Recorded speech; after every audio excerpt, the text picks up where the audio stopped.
Do you ever feel like standard leadership advice just doesn't quite fit the mark for you? Welcome to Leadership from Within, where discovering your unique leadership style is at the heart of what we do. We dive deep into the MBTI and Big Five frameworks, crafting leadership strategies that truly resonate with you. Join us on this journey to uncover and celebrate the one-of-a-kind leader within you. Let's get started. Today we've got Whitney Johnson with us, a standout ISFJ leader and a real game changer. She grabbed a spot on the 2021 Top 10 Business Thinkers list from Thinkers 50 and is known worldwide for her impactful speeches, executive coaching, and consultancy.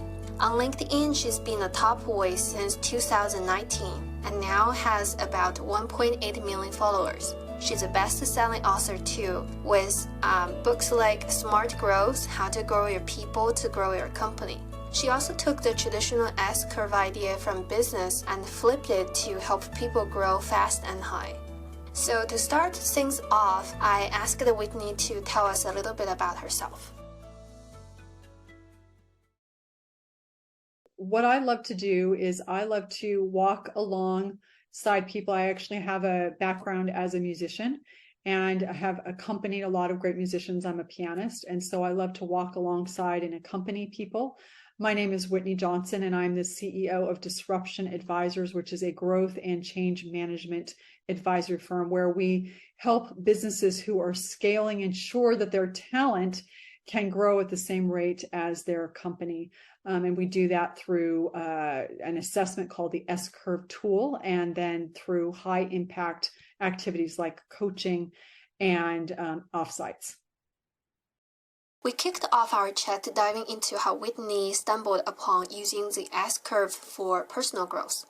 It's fascinating to see how such a game-changing thinker applied a classic business idea in a whole new way. I think there's definitely a pattern. So for me, what I have found, I actually had, I don't know if you know of a management thinker by the name of Roger Martin. He was the dean of the Rotman School, and he made an observation. He said, I seem to take management theories and then apply them to individuals. And I've now done that at least 3 times. So I used to work on Wall Street and I was a stock equity analyst. I picked stocks. And I found myself continually thinking, well, if this person were a stock, what would they be? Would they be a buy right now in terms of where are they in their career? Are they a sell? Would you hire them? Would you not hire them, et cetera? So I found myself applying stock picking and momentum to individuals. That was the first time. Then the second time I did this is I had discovered the framework of disruptive innovation. I worked with Clayton Christensen at the Harvard Business School for a number of years, and found myself thinking, this theory of disruption isn't just about products and services, it's also about people. People can disrupt themselves. And in fact, companies don't disrupt, people do. So again, applying this management theory of products to people. And so it wasn't too much of a leap for me to say, we're using this S-curve to think about how groups change. We're using this S-curve to think about how quickly an innovation will be adopted. Well, couldn't we also use it to understand how an individual changes? And so that's where the aha came in for me. And that became a framework or a heuristic that we could use to help people think, what does growth look like? What does it feel like? How can you visually capture that? And from there, my business partner and co-founder, Amy Humble, we said, let's figure out how can we assess and use this S-curve to help people assess, where am I right now in my growth? Do I feel like I'm growing? Do I feel like I have upside given what I'm doing in this current role or on this current project? Or do I feel like I'm stalled? And then use that as a tool to have a conversation in order to allow people to continue to make progress in whatever endeavor they're pursuing. Whitney, with her background as a top-notch Wall Street equity analyst, sees the similarities between choosing stocks and selecting people for growth. I was curious about her approach to identifying high-growth stocks and wondered how that translates to spotting individuals with similar potential. So I asked her to share her strategy. When I first started picking stocks, I would learn from people around me. So I would build my financial model and decide, do I think this company is under or overvalued? But I do recall, one element of being a good stock picker is being willing to make a call. So I remember my very first company that I was covering. It was a company called CIE. It's a company in Mexico. And I built the model, and the numbers looked really good. The company had a lot of momentum, but the stock had gone up a lot. And I remember going to my boss and saying to him, what if we just put a neutral on this stock? And neutral means, if you don't own it, don't buy it. But if you do own it, don't sell it. So it's not really a call. Like you're just saying, well, I don't know what to do. And I had one colleague basically call me a shrinking violet. So you're a chicken. And my boss was a little bit more gentle, and he said, well, it has really good momentum. Why wouldn't it keep going up? And so fortunately I put a buy in the stock, and fortunately it did keep going up. But I would say that one of my principles, and I alluded to this earlier, is to do the work, figure out what you think, make a call. And, the only safe harbor is in your conviction. And in my particular instance, I wasn't looking so much for a stock that was undervalued. I wanted a stock that I felt was undervalued, but more importantly, had momentum. And then that's where the idea of disruptive innovation came in, that I learned from Clayton Christensen, which is sometimes a stock can actually look very expensive, but it's not expensive if you think about the fact that it's disrupting a marketplace, and the upside is in fact a lot greater than you expected. And so the earnings are going to be a lot greater than expected. So I would say my, learning from other people, understanding the idea of momentum, and also recognizing that if a company or a stock is expensive, it may not actually be expensive. It may just be that I don't understand how big the market could be. And I think that's true for stocks, but I also think it's true for people, that oftentimes there's a lot more potential than we can initially see on the face of something. In this part of the conversation, you can find out how an ISFJ leader like Whitney taps into her natural strengths for disruption. Whitney has a strong ability to grab theoretical concepts and put them to practical use, especially in individual growth and development. She's also very detailed when it comes to management theories, figuring out how they can best serve individuals. She's sharp at observing people, making insightful assessments about their potential, and understanding where they are in their careers. Now let's hear what she shared in more detail. High growth individuals, I'm constantly looking for, number one, is this a person who is agentic? Is this a person who is acting and not being acted upon? This sense of agency and recognizing that there are circumstances that you cannot control, but recognizing that ultimately the locus of control is me as the individual. Again, companies don't disrupt, people do. So there's a sense of agency that I would see in a person. And with the stock in particular, what I would be looking for is this a management team that is motivated to make changes that would actually build momentum? And what I found with stocks in particular, that they do have a sort of personality, and there's a psychology that people have around a stock. But I'll give you one specific example.